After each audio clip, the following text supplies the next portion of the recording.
Friends, ಎಲ್ಲರಿಗೂ ನಮಸ್ಕಾರ. ನೀವು ನೋಡ್ತಾ ಇರೋದು ಸೋನು ಬ್ಲಾಗ್ ಯೂಟ್ಯೂಬ್ ಚಾನಲ್. ಇವತ್ತಿನ ಒಂದು ವಿಡಿಯೋದಲ್ಲಿ ನಾನು ನಿಮಗೆ ಮಜ್ಜಿಗೆ ಹುಳಿ ಹೇಗೆ ಮಾಡೋದು ಅಂತ ಈ ವಿಡಿಯೋ ಮೂಲಕ ತಿಳಿಸ್ತಾ ಇದ್ದೀನಿ. ನೀವೇನಾದರೂ ಫಸ್ಟ್ ಟೈಮ್ ನನ್ನ ಚಾನಲ್ ನೋಡ್ತಾ ಇದ್ದರೆ ಲೈಕ್ ಮಾಡಿ, ಹಾಗೆ ಸಬ್ಸ್ಕ್ರೈಬ್ ಆಗಿ. ಹಾಗಿದ್ರೆ ಈ ಒಂದು ರೆಸಿಪಿನ ಹೇಗೆ ಮಾಡೋದು ನೋಡೋಣ ಬನ್ನಿ. ಫ್ರೆಂಡ್ಸ್, ನಾನಿಲ್ಲಿ ಅರ್ಧ ಪಾತ್ರೆಯಷ್ಟು ಮಂಗಳೂರು ಸೌತೆಕಾಯಿನ ಸಿಪ್ಪೆ ತೆಗೆದು ಈ ರೀತಿ ಕಟ್ ಮಾಡಿ ಇಟ್ಕೊಂಡಿದ್ದೀನಿ. ಹಾಗೆ 1 ಕಪ್ ಅಷ್ಟು ನೀರು ಹಾಕ್ಕೊಂಡಿದ್ದೀನಿ. ಇದನ್ನು ಬೇಯಿಸ್ಕೊಳ್ತಾ ಇದ್ದೀನಿ. ಇದನ್ನು ಹಾಗೆ ಬೇಯಿಸಿರೋದು ಕುಕ್ಕರಲ್ಲಿ 1 ವಿಸಿಲ್ ಬರೋವರೆಗೂ ಬೇಯಿಸ್ಕೋಬೋದು. ಈಗ ಮಸಾಲ ರೆಡಿ ಮಾಡ್ಕೊಳ್ತಾ ಇದ್ದೀನಿ. ಒಂದು ಮಿಕ್ಸರ್ ಜಾರಿಗೆ 1/4 ಕಪ್ ಅಷ್ಟು ಹಸಿ ತೆಂಗಿನಕಾಯಿ ಪೀಸಸ್ ಹಾಕ್ಕೊಂಡಿದ್ದೀನಿ. ಹಾಗೆ 6 ಹಸಿರು ಮೆಣಸಿನ್ಕಾಯಿ ಹಾಕ್ಕೊಳ್ತಾ ಇದ್ದೀನಿ. ಮತ್ತು ಸ್ವಲ್ಪ ಕೊತ್ತಂಬರಿ ಸೊಪ್ಪು ಹಾಕ್ಕೊಳ್ತಾ ಇದ್ದೀನಿ. ಮತ್ತು 1 ಇಂಚಷ್ಟು ಹಸಿ ಶುಂಠಿ ಹಾಕ್ಕೊಳ್ತಾ ಇದ್ದೀನಿ. ಮತ್ತು ಅರ್ಧ ಸ್ಪೂನ್ ಜೀರಿಗೆ ಹಾಕ್ಕೊಳ್ತಾ ಇದ್ದೀನಿ. ಮತ್ತು 1 ಟೇಬಲ್ ಸ್ಪೂನಷ್ಟು ಹುರ್ಗಡ್ಲೆ ಹಾಕ್ಕೊಳ್ತಾ ಇದ್ದೀನಿ. ಮತ್ತು ಅರ್ಧ ಲೋಟದಷ್ಟು ನೀರು ಹಾಕ್ಕೊಳ್ತಾ ಇದ್ದೀನಿ. ನೀರು ಈಗ ಸದ್ಯಕ್ಕೆ ಸ್ವಲ್ಪ ಹಾಕ್ಕೊಂಡಿದ್ದೀನಿ. ಈಗ ಲಿಡ್ ಕ್ಲೋಸ್ ಮಾಡಿ ಇದನ್ನು ಗ್ರೈಂಡ್ ಮಾಡ್ಕೋಬೇಕು. ಫೈನ್ ಪೇಸ್ಟ್ ಮಾಡ್ಕೋಬೇಕು. ಸ್ವಲ್ಪನೂ ತರಿ ಇರಬಾರ್ದು. ನೀವು ಕ್ವಾಂಟಿಟಿ ಜಾಸ್ತಿ ಮಾಡೋ ಹಾಗಿದ್ದರೆ ತೆಂಗಿನಕಾಯಿ ಮತ್ತು ಹಸಿರು ಮೆಣಸಿನ್ಕಾಯಿ ಜಾಸ್ತಿ ಹಾಕ್ಕೊಳ್ಳಿ. ಮತ್ತು ಖಾರ ಜಾಸ್ತಿ ಬೇಕು ಅನ್ಸೋರು ಜಾಸ್ತಿ ಹಾಕ್ಕೋಬೋದು. ಈಗ ಮಸಾಲ ರೆಡಿ ಮಾಡ್ಕೊಂಡಾಗಿದೆ ನೋಡಿ, ಈ ರೀತಿ ಬಂದಿದೆ. ಇದನ್ನು ಸೈಡಲ್ಲಿ ಇಡೋಣ. ಈಗ ಸ್ಟವ್ ಆನ್ ಮಾಡಿ ಬೇಯಿಸ್ಕೊಂಡಿರೋ ಸೌತೆಕಾಯಿನ ಮತ್ತೆ ಇಡ್ತಾ ಇದ್ದೀನಿ. ಈಗ ಇದರಲ್ಲಿ ರುಬ್ಕೊಂಡಿರೋ ಮಸಾಲ ಪೇಸ್ಟ್ ಹಾಕ್ಕೊಳ್ತಾ ಇದ್ದೀನಿ. ನೀರು ಜಾಸ್ತಿ ಹಾಕಬಾರ್ದು, ನೀರು ನೋಡ್ಕೊಂಡು ಹಾಕೋಬೇಕು. ನಾನಿಲ್ಲಿ ಒಂದು ಅರ್ಧ ಲೋಟದಷ್ಟು ಹಾಕ್ಕೊಂಡಿದ್ದೀನಿ. ಈಗ ಒಂದ್ಸರಿ ಚೆನ್ನಾಗಿ ಮಿಕ್ಸ್ ಮಾಡ್ಕೋಬೇಕು. ಮತ್ತು ರುಚಿಗೆ ಬೇಕಾಗಿರೋಷ್ಟು ಉಪ್ಪು ಹಾಕ್ತಾ ಇದ್ದೀನಿ. ನಾನಿಲ್ಲಿ 1 ಟೀ ಸ್ಪೂನಷ್ಟು ಯೂಸ್ ಮಾಡಿದ್ದೀನಿ. ನೀವು ಟೇಸ್ಟ್ ನೋಡ್ಕೊಂಡು ಹಾಕ್ಕೊಳ್ಳಿ. ಈಗ ಇನ್ನೊಂದು ಸರಿ ಚೆನ್ನಾಗಿ ಮಿಕ್ಸ್ ಮಾಡಬೇಕು.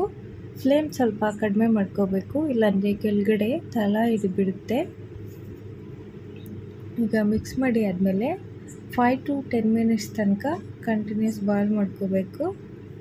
ಸ್ವಲ್ಪ ಅಬ್ಸರ್ವ್ ಮಾಡಬೇಕು, ಇಲ್ಲಾಂದರೆ ಉಪ್ಪು ಬಂದು ಎಲ್ಲ ಚೆಲ್ಲೋಗಿಬಿಡುತ್ತೆ.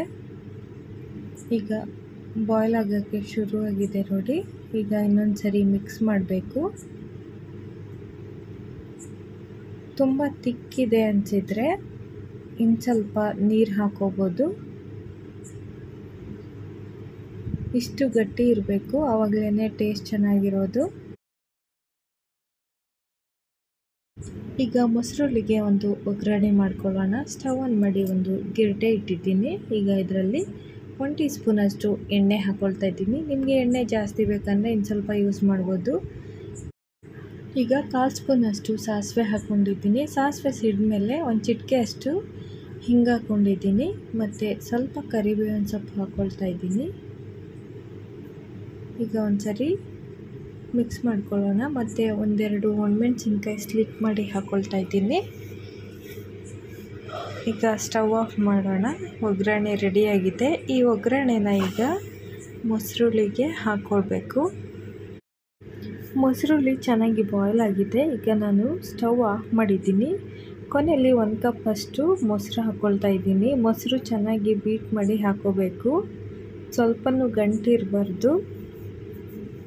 ಈಗ ಒಂದ್ಸರಿ ಚೆನ್ನಾಗಿ ಮಿಕ್ಸ್ ಮಾಡ್ಕೊಳ್ಳೋಣ. ಫ್ರೆಂಡ್ಸ್, ನಾನಿಲ್ಲಿ 1 ಟೈಮ್ಗೆ ಆಗುವಷ್ಟು ಅಷ್ಟೇ ಮಾಡಿರೋದು. ನೀವು ಜಾಸ್ತಿ ಮಾಡೋ ಹಾಗಿದ್ದರೆ ಮಸಾಲ ಎಲ್ಲ ಜಾಸ್ತಿ ಮಾಡ್ಕೋಬೇಕಾಗುತ್ತೆ. ಹಾಗೆ ಮೊಸರು ಕೂಡ ಜಾಸ್ತಿ ಯೂಸ್ ಮಾಡಬೇಕು. ಈಗ ಚೆನ್ನಾಗಿ ಮಿಕ್ಸ್ ಮಾಡ್ಕೊಂಡಿದ್ದೀನಿ.